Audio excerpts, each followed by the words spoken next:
ဖနက်ဆိုပေမဲ့စီးဖို့အတွက်2ခေါက်3ခေါက်လောက်စဉ်းစားယူရမယ့်ဖနက်များနံပါတ်1 horseshoe ဒီဖနက်ကိုစီးပြီးလမ်းလျှောက်လိုက်ရင်တော့လူတစ်ယောက်လမ်းလျှောက်လာတာနဲ့မတူပဲမြင်းကြီးတစ်ကောင်လမ်းလျှောက်လာတာနဲ့တူနေမှာဖြစ်ပါတယ်တချို့ဒီဇိုင်းတွေမှာတလိဆန်ရဲ့အမွှေးအမြင့်အစ်စ်တွေကိုတောင်အသုံးပြုထားတတ်ပါတယ်အဲ့ဒီဖနက်တွေဟာ12လက်မနီးပါးမြင့်ပြီးတလိဆန်ခွာပုံစံပေါက်နေတာကြောင့်မော်ဒယ်တချို့ကလဲကြမှာကြောက်လို့စီးဖို့ငင်းဆိုခဲ့ကြရတဲ့အထိကိုနာမည်ကြီးပါတယ်ဟန်ချက်ကိုအမြဲထိန်းထားရတာကြောင့်ကြာစီးရင်ခြေကျုံးကနာလာပြီးစီးနေရင်ကြွတ်တက်သွားနိုင်ပါတယ်လမ်းလျှောက်ရင်မြင်းခွာလိုမျိုးတောက်ဆိုတဲ့အတန်ကြားရအောင်ခွာအောင်မှာတံပြားတွေတောင်ခံထားလိုက်ပါသေးတယ်တလိဆန်စီးပေါက်နေတဲ့သူတွေအတွက်တော့တင်တော်ပါတယ်နံပါတ်2 T solution တရေကိုအခြေခံထားတာကြောင့်အပေါ်ကကြည့်ရင် investment ကြပြီးလူကြီးလူကောင်းစံနေပေမဲ့အောက်ခြေကိုလန်ကြည့်လိုက်ရင်တော့ထိတ်လန့်စရာသွားတွေကိုတွေ့ရမှာဖြစ်ပါတယ်ဒါဟာအောက်ခြေလူတန်းစားတွေကိုနင်းချပြီးလမ်းရှောင်နေတဲ့အထက်တန်းလွှာတွေကိုကိုစားပြုတဲ့အမှုပညာလက်ရာတစ်ခုဖြစ်ပါတယ်ဒီဖနက်ကိုပြည်ထိုင်ဒီဇိုင်နာ2ဦးဖြစ်တဲ့ဖန်တိန်နဲ့ရန်ကဖန်တီးခဲ့တာပါဖနက်အောက်ခြေတစ်ခုလုံးကိုသွားအတူပေါင်း1050ကျော်နဲ့စီချေထားပါတယ်ရှေ့ပိုင်းမှာရွှေသွားတချို့ကိုတောင်ထည့်သွင်းပေးလိုက်ပါသေးတယ်လမ်းလျှောက်တိုင်းသွားတွေနဲ့မြေကြီးနဲ့ထိတွေ့နေမဲ့ခံစားချက်ကတကယ်ကိုပြောမပြတတ်အောင်ပါပဲနံပါတ်3 skin light ဖို့ကြည့်ရတာဖနက်နဲ့မတူပဲခြေထောက်အရေးပြားတွေကွာနေသလားလို့တောင်ထင်ရတော့စီးဖို့အတွက်အတော်လေးကြက်သိမ်းထားကြကောင်းပါလေ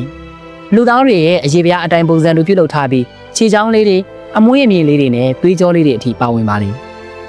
ဒီဖနက်ကို A.V. Robertson ကဖန်တီးခဲ့တာဖြစ်ပြီးလူတွေဟာအနာဂတ်မှာဖက်ရှင်အတွက်ကိုယ်ခန္ဓာကိုယ်ကိုပြုပြင်ပြောင်းလဲလာကြလိမ့်မယ်ဆိုပြီးပြောခဲ့တာဖြစ်ပါလေအဲ့ဒါ2018ခုနှစ်တုန်းကပါ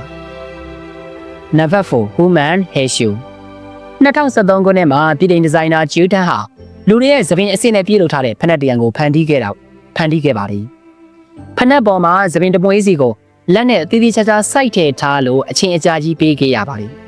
ဒါပေမဲ့ဒီဖနက်ဟာစီးဖို့တော့မဟုတ်ပါဘူးစီးမယ်ဆိုရင်လည်းတော်တော်လေးဂယူးဆိုင်ပြီးစီးရမှာပါနောက်ပြီးတန်ရှင်းလုပ်ဖို့ကလည်းမလွယ်ကူလှပါဘူးဒါကြောင့်အမှုပညာပြကမ်းမှာသာပြသထားပါလေနံပါတ်5 Oiran Guitar တစ်သားဖနက်အောက်ခြေမှာတစ်သားတုံး3ခုပါဝင်ပြီးအမြင့်10လက်မကနေ10လက်မအထိရှိတတ်ပါလေဒါကိုစီးပြီးလမ်းလျှောက်ဖို့ကအင်မတန်ခက်ခဲပြီးချော်လဲရင်ခြေထောက်ကျိုးနိုင်လောက်တဲ့အထိအန္တရာယ်ရှိတဲ့ဖနက်မျိုးပါဒါဟာဂျပန်ယဉ်ကျေးမှုသမိုင်းမှာအမြင့်ဆုံးအဆင့်ရှိတဲ့ဖျော်ဖြေမယ်တွေရဲ့အဆောင်အယောင်တစ်ခုဖြစ်ပြီးကြီးလိုက်တာနဲ့တင်ခံညာထဲဝါမှုနဲ့အန္တရာယ်ရှိမှုကိုတပြိုင်နက်တည်းခံစားရစေပါတယ်ဒီဖနက်ကိုစီးကျင်တိုင်းကောက်စီးလို့တော့မရပါဘူးဒီဖနက်ကိုစီးပြီးလမ်းလျှောက်နိုင်ဖို့အချိန်ကြာကြီးလေ့ကျင့်ရတယ်လို့